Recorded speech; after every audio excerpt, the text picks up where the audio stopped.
Ladies and gentlemen, or should I say Eagles fans, welcome back to another season of Eagle Watch with head coach Matt Janis, sponsored by Pizza Ranch. My name is Lucas, and I'll be here all season long with the head coach of the University of Wisconsin Lacrosse's football team, talking all things Eagles. We'll dive into game recaps, previews, and exclusive insights straight from the head coach. So if you're an Eagles fan, this is the place to be. So before we dive into some football talk, let's meet the man at the center of all of it, head coach Matt Janis. Coach, tell us a little bit about yourself. Lucas, excited to be on with you. About myself, let's see here. I am now in my 6th year at UW Lacrosse, my 5th season. So it's hard. I know I was a little slow on that because you should know that, right? But like when you don't have a season in COVID, you get hired during that. Like you kind of, as a football coach, you count in seasons, right, and not years. So that's why it's 6th year, 5th season as the head coach. But I absolutely love being at UW Lacrosse. I love it. I love our university. I love our city. I love the type of student athletes that I get to work with. So it's really special, and really get to coach in the league that I played in. I love YAC football. It's my passion. It's my coaching on Saturdays in the state of Wisconsin is it's like my happy place. Like I absolutely love coaching in our league. I think we have such talented coaches, such talented players at every school within our league, and so it's my passion. So I get to do that on every Saturday throughout the fall. And don't get me wrong, Lucas, I freaking hate every school in our league. So don't think yes, I respect them, but I truly hate them. I had a really proud dad moment last weekend. My kids had a soccer tournament in Appleton, and my 5-year-old, as they drove by Oshkosh, said, "Hey, look, there's stupid poopy Oshkosh." So I've conditioned my kids to hate the rest of the league. We have a dartboard in our garage, and it's not a bullseye. It's the Warhawk logo that's in the middle of it. My daughter was in tears after we lost to Platteville this year, because the year before was right around Halloween, and she was a witch for Halloween, and she cursed Platteville at halftime and put a spell on them. And so this year, she was in tears because she felt like she didn't curse them at halftime. So you're darn right, we're gonna have some kind of spell book and some kind of black magic going on in the Platteville game this year. But I love coaching our league, but it's such a challenge, and it's really fun. And then, for me as a head coach, I just want to win football games, and I want to try to give my kids and the players on our team the best experience that I possibly can, and that they come out of it better for the world. They come out of our program better for the world, and they come out of our program knowing that the last 4 years were really, really, really fun. And so that's all I want as a head coach with this, and UW Lacrosse and Lacrosse is allowing me to do that. The Eagles are in good hands here, as you can see. We got witches. We're getting. I love the competitive, the rivalry. You got to have that in football. You can't push over, and you got to have that hatred, towards these other teams. Obviously, you do have respect for them, but you got to have that competitiveness, and I love that. I'm sure the team kind of that energy rubs off on the team, and that's what you want in the squad. So. Great introduction.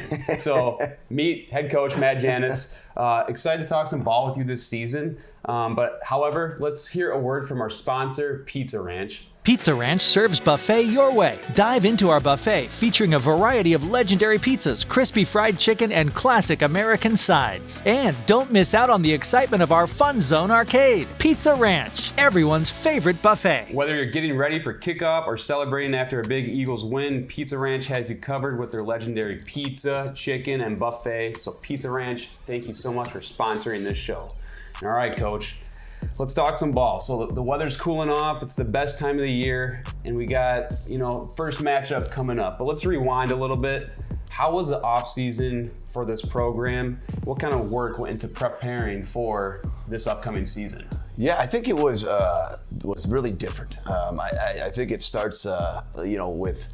I think as a head coach, one of my personal strengths, and I don't have a lot of strengths. I got a lot of weaknesses. I have that for sure. But one of the best things I think I have is my ability to reflect on stuff and my ability to redirect or reset. And so looking back at the 2024 season, I think this is probably the year where I think I've grown the most as a head coach in terms of setting what you truly need to win conference championships and what you need to do to win a national championship. And so I presented that plan to our staff. I presented, kind of how we were going to tweak things and add things throughout the off season. And so I would say, like, as we go through our off season, I think the best word I could probably use to it is just we did more in everything that we possibly could.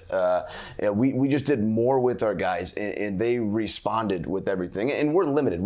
I can't go sit in the weight room with them. I can't go and run with them in January and do some of that stuff. But we did more from our culture aspect and culture building and camaraderie, and we had more leadership than perhaps we probably ever have. I thought, and that wasn't because our last leaders didn't.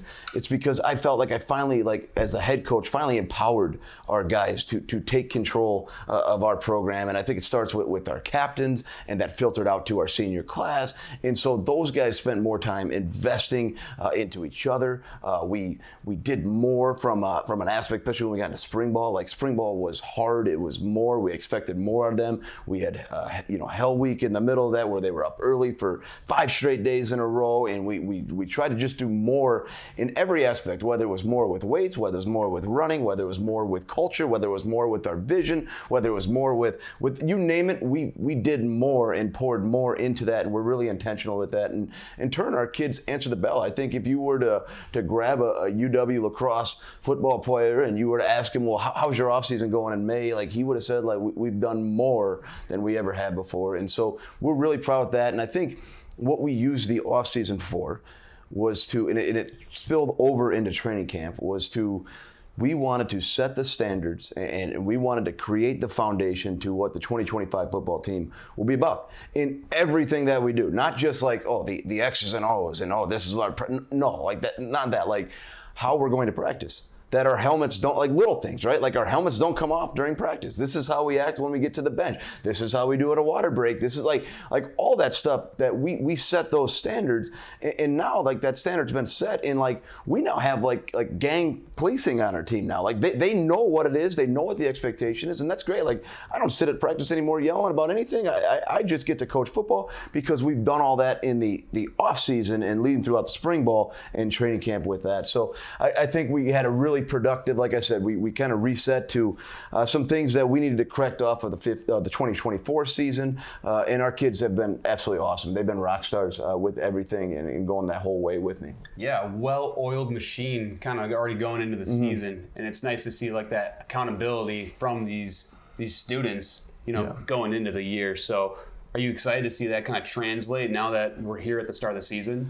Yeah, I am. Obviously, we'll see where this goes, but we're not going to lose sight of, obviously, there's the vision of our football program, but we're still not losing sight of the culture. And I think that's a little bit of where we lost sight when you get into the football season, when you get into game week, that you stop investing into the culture because you're so worried about X's and O's. We're so worried about getting on the bus, getting to Pittsburgh, like all that little stuff. But like we spent like more time probably this week investing into our culture and making sure our guys were together and that we were doing stuff and we were building connections and we were doing.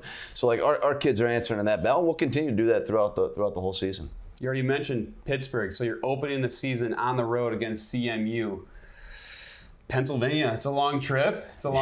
How are you preparing for this trip? Yeah, it's been different, right? You come out of training camp, you don't have a week one, and then you kind of roll into this huge trip. So I guess to really start, like from a practice standpoint, we've tried to get everything done before we get on the bus. So we're trying to get like our whole game week, our normal game week done before we get on the bus tomorrow. So this will be like a Friday practice for us, even though it's this is where I'm having trouble with the days, right? It's a Friday practice for us today. But I think what we're going to see is, first and foremost, like I am so excited to play in this game. I truly am. Like it's such a special thing, I think, for Division III when you have out of region top programs matching up with each other. Like this is stuff that like you don't see all the time, right? Like, and we just had a few of those in our league. Like, you know, Oshkosh was over in Oregon with Linfield, and like so like when you have out of region matchups with top Division III football programs, like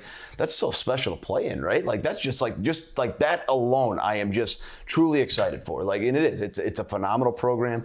Coach Larson, I think his career record is unreal. It's like 31-4 over the last 4 years. Like they are really, really talented. They are every bit. They were in the quarterfinals, lost a close one to Mountain Union last year. Like, and they're going to come off all that momentum here as we go. They win their opening week game there, and they're just a really, really, really awesome football team to watch. Like they just are. Like I'll start with their defense. Like they are like the best compliment I can give their defense is they're bullies. Like they are. Like they want to move around. They want to pressure you. They want to hit you in the face. Like you got to be ready to go. And like they're going to get, and that's like what's so important for our offense. Like they're going to get us behind schedule. Like that's just going to kind of come. They're going to get TFLs. They might get a sack here and there. And like so our offense has to be really, really good mentally of just staying, hey, get upbeat. Like that's going to happen. They're going to get into some odd looks. They're going to blitz a linebacker here. They got a tremendously huge, absolutely huge defensive lineman. That's going to be an issue. Linebackers are going to fly around. And so we got to just try to, hey, we got to keep our focus on the offense and then know that some negative plays are going to happen. And then I think when you switch sides of the ball and you look at their offense, like there's some really good players on their offense. But I think it starts with their offensive play caller. Like he's phenomenal. Like in a time and age where everybody wants to talk about like do plays, do trick plays, do this. Like this guy like knows what he's doing. Like this is his system. Like I could probably tell you based on the formation what he's going to run, but there's 3 games, there's really 3 plays within the play, and so he is so good at understanding like, hey, and he knows what he's looking for, that hey, if you're going to do this is what I'm going to come back with the very next time we show this formation, or this you got to stay like it's going to be an exhausting from the defense side ball just to keep track and stay in pace with him, let alone a quarterback that, gosh dang, can he make some people miss on a quarterback run game. They have 2 really talented backs, and I think their receiving core is top-notch with an offensive line that's going to look very similar to like what we see on a week-to-week basis in our league, like physical, big. Like this is going to be just, like I said, a tremendous matchup, and it was going to 2025 in a year that's going to be one-possession games and close ball games. Here we are. Yeah, it's no pop quiz. I feel like it's a test right off the bat. Here we go. And that's kind of how you want it here for D3 football. Tell us a little bit about the squad coming back. You know, you lost some seniors here, but you also had some guys step up. Go a little bit about the team. Yeah, I think, I guess I'll start with the offense side of the ball and obviously bringing back, and I'll start with really some of our senior class, right? And you obviously bring back Gabe Lynch, our running back, who's had a ton of production with that. And Gabe's going to continue to do what he's done on the offense side of the ball. I think what's changed with Gabe over the last 6 months is leadership with all that and stepping in and taking control of this team. I mean, he is a guy that for the next till January, this is the most important thing going on in his life, and that reflects in the way he's practicing and in the way he's approaching everything there. And then we have a senior left tackle, that Dane Walter, who's doing some really special things. Dane's been a 2-year starter for us. We got NFL teams rolling through for Dane. He's got all the measurables with that. He is locked in right now, and I've been coaching the defensive line, so we've been going up against him, and we are still struggling with Dane right now. So I think those two pieces in that senior class. And then, obviously the quarterback, and to have Kyle Haas back for now as he enters this season as the guy. Last off season, he just transferred in, and he's kind of in like a quarterback, really kind of the backseat as opposed to the starter going into the offseason. Now this offseason, he's gone through it where he knows he's the guy. Our team knows he's the guy. Our community knows he's the guy. And to see him just grow with confidence, and then to bring in a new offensive coordinator and to see him and Coach Yagi mesh together has truly been special. And then as we flip over to the defense side of the ball, I think we have a really experienced secondary. Guys that have been doing our system and playing in our system for a really long time. And to bring back Trent Mullen, obviously as a D3 preseason All-American, and the things that he's doing, to have Tate Pitcher back healthy after tearing his ACL and kind of the final closing weeks of last year, to have him healthy at the corner position, to have Bryson Mazer and Tier Severson as really as twos, but they're going to play a lot because they're starters in a lot of different schools with that. And then to bring in our safeties with Tyler Shaver. We brought in a transfer from Mankato and Sal Ballestori, and then to bring in Jared Pelishek and to have him healthy again. Jared's played in a ton of games. So it's a very experienced secondary with a very experienced defensive line. I think our top three guys at each spot, that defensive line, we can rotate. They can set the tone, and where we'll see the newest kind of picture with our defense will be with our linebackers. And we got a kind of a younger linebacker crew. It's going to be led by a couple seniors in there, and Nick Jornt and Aaron Winters, and they've had a phenomenal camp. But we're also going to see some new faces in that group, and we're really excited about the athleticism and the speed that they play with. Yeah, I'm excited to see all these pieces finally just come together, as one, as a family. The culture is there, and that's what I love about Eagles football.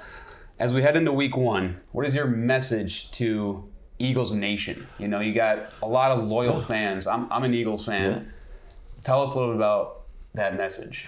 Yeah, I mean, for this week, like if you can't be there, I know how we travel, so I know I know there's a ton of people that are gonna be there, and a ton of fans that are gonna be there for this going. I know parents have been talking about it for a while here, but like I kind of said before, like this is such a unique and cool matchup that you traditionally probably don't see until the second, third quarter, like somewhere in that round of the playoffs, and to have this in week 2, where just like everybody throughout the country, I certainly hope Eagle fans are tuning into this one too, like into this game, because you want to see this kind of matchups. You don't want to see a team beat somebody 80-6 in week 2. What does that do for anybody? Like, that doesn't do anything. And so to be able to play in this, and like I said, we're going to have a ton going against us. We got a long travel trip. We got we're going to play. The stadium looks absolutely awesome. And I'm sure the environment is killer. It gets really good players. I talked to you about their coaching staff. Like this, what more do you want though? We're going to come out of this game, no matter what. We're going to come out of this game better as a football program. We're going to come out better as coaches, better as players, because we challenged ourselves. And I think Carnegie's going to do the same thing. They're going to come out of this game, win, lose, draw, whatever. We're going to come out of this better. And this game is going to help put us in position, which is the ultimate goal, is to win our conference. And this game is going to help us do that ultimately at the end of the day. You got me wanting to put on this helmet. Let's go. And just join you guys. I played Still football. got some eligibility left? Yeah, maybe okay, a little bit. We can find it. We I can look dabble. older than what I am. I got no hair there, but played football in high school. Took a little break in college. I got to beef up a little bit, but that's the energy you carry. So I'm excited to follow you guys all season long. Best of luck this weekend in Pittsburgh, Pennsylvania. We're going to be here all season long following the Eagles. So until next time, that's episode 1 of Eagle Watch. Thank you guys for listening, and as always, go Eagles.